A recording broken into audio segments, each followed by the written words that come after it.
Uh, Distinguished guests on the dais, distinguished invitees, friends, it's an honor to be associated with such a fantastic event. And as Mr. Umang Das mentioned, Digital India has been in the news for quite a while now. Many initiatives that started a while ago, but that has been brought under the umbrella in the current government. But I think what we want to talk today about is really focused on execution. Great programs are only as good as how we can execute. And what we'll take a look at today is, and the theme of this conversation is, what is required for us to accelerate on the great start that we have done over the last year and over the last few years. Digital India is a broad name, it's a broad theme. I think first and foremost, it's important as we kind of take a look at what does it include. It includes everything from infrastructure, and it includes technology where you can serve the citizens. And also it primarily includes skill sets for people to kind of leverage it. There are numerous initiatives that come under this. And one of the key elements to kind of note is that the estimated spend across all of this is pretty significant. And for us to be able to realize this, it's important that not only there is a spend from the center, but then there's also active involvement from people at the grassroots level.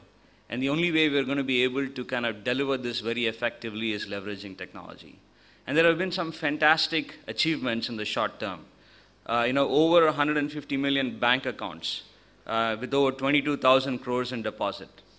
140 million beneficiaries received over in DBTs. 1 million DigiLocker users, nearly 700,000 documents uploaded. And it's great achievement in a short period of time, and it's something to be applauded for all the effort that is being done across, because we have a rallying point that this really makes a difference. And it's not surprising that there's such a focus on technology, because if you look at the economic growth of numerous countries around the world, what you do find is that adoption of technology to the masses typically drives the economic growth of these countries, and that's pretty important for us, as we all know. That said, there are challenges that we need to kind of get through, challenges that primarily drive around infrastructure, the ability to kind of ensure that most of our citizens are connected, which is the basic ingredient that's required before you use any of the e-services or electronic services or digital services or mobile services that you look at. We have talked about Anoo, FN, 3G, 4G rollouts that are starting to come out, but it's critically important that these initiatives are executed to the point where it becomes accessible for all of the citizens of India. And once the connectivity is done, what it drives is the connection to the internet, the connection to services that we're able to provide is something that can be leveraged very effectively. We have less than about 15% internet connectivity, and the speeds are also pretty low. There was an example that came out in the Wall Street Journal about a couple of weeks ago that talked about a case where it took close to 15 minutes for an email being downloaded in the government, and things like that will deter people using it.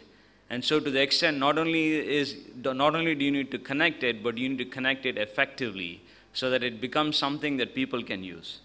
And ultimately, what you find out is there are some execution challenges that we need to kind of start easing it for people to execute these projects very effectively, whether it is clearances, right-of-ways, as you look at NOFN type of agencies.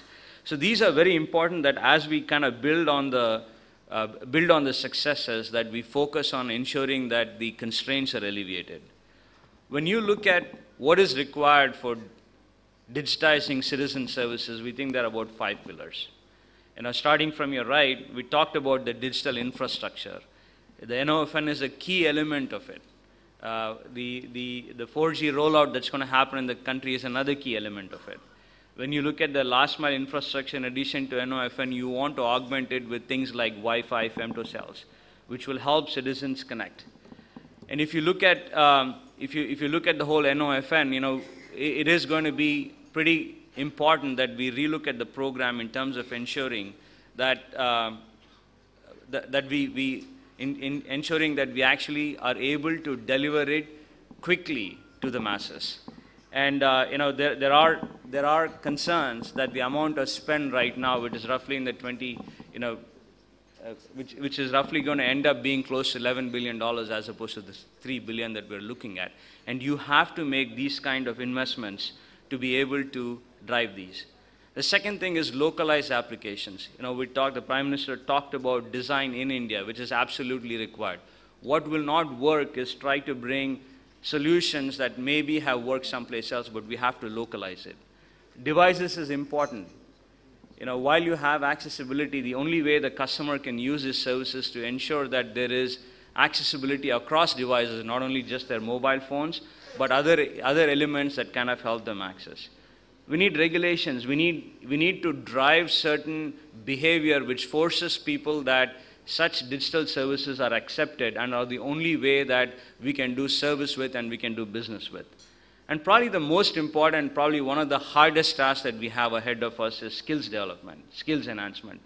Not only to deliver skills and to deliver these programs, but also there is a fundamental education required where people feel comfortable to use these services. Now, our citizens are extremely smart. You just need a little bit of prep up front because they will figure out, because necessity is the mother of invention. But there is some basic stuff that needs to be done, right? And there are a couple of examples if you look at it, and they are both international examples and examples in the country which demonstrate that we're actually ahead on this game. Just dwell on Estonia a little bit. It's a small country. It's not a big country. Roughly in the 95, 96 time frame, their GDP per capita income per individual was not too far away from India, but they've really taken off big time. And amongst the many things that has helped them, a key element is how they have adopted technology for government services, whether it is online taxes, whether it is access to government documentation that we have like digital lockers, forcing digital IDs across the country. And if you look at it, they basically saved roughly about 2% of their GDP just by e-services. And not only that, they enabled the revenue side part of it. Rajasthan, there are more than 6,500 kiosks implemented that kind of serves as digital nerve centers. And one key element there is that the way that citizens are able to kind of cross various devices to be able to access the services. Another fantastic example is what the Bangalore police are doing, working with one of our private sectors. And if you look at what they're doing, basically they are allowing citizens to do FIR on our kiosks. And that is driving citizen services to an extraordinary behavior. So ultimately, today's conversation is how do we accelerate it across 4 themes? One is, what are the innovative service delivery models that are required? What are the partnerships that are required to do it? How do you kind of drive large-scale infrastructure projects from the grassroots level? Typical behaviors will not work. You got to think of some innovative models, innovative structures to make it work. Skill enhancement. How do we drive skill enhancement from the grassroots level using technology? And probably the most important one is because this will not happen without active participation from public, private, and other environments. And how do you create viable business model? So I encourage you to actively participate in the sessions. We have fantastic speakers. And as you look at the report, there are numerous case examples that demonstrate that what we can achieve on the great start that we have. So with this, thank you very much. Hope you have a wonderful day.